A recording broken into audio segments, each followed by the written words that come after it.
Không. Quá. Đi cà phê ăn luôn đi anh. Hẹ bạn ơi, hẹ ơi. Đi cho bạn ăn cà phê ăn cho em không? Anh cho bạn ca đi. Cho bạn ca xong mà bỏ. Không.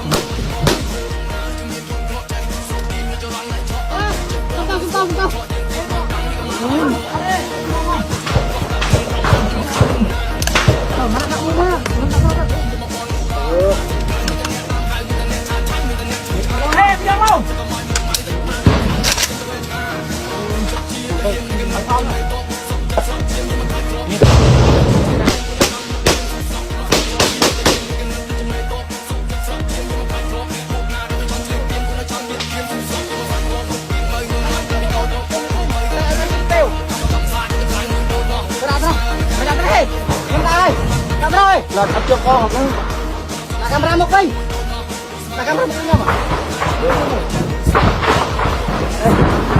đây bây giờ bắn xong rồi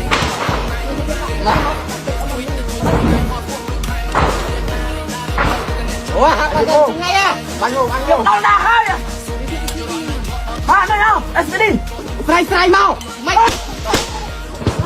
bây giờ không hơi strike mau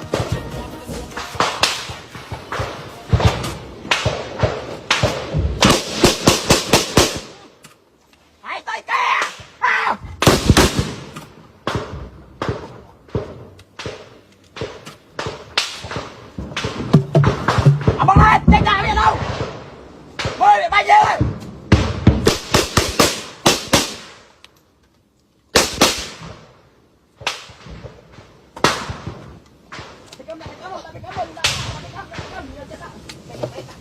Rồi, vừa đặt lên cô luôn.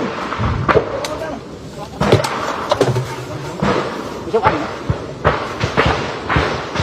Nghe bánh má. Bánh má lưng cắt ơi. Yes. Bánh má lưng cắt. Anh rồi. Bánh rồi. Anh rồi. Cắt đâu?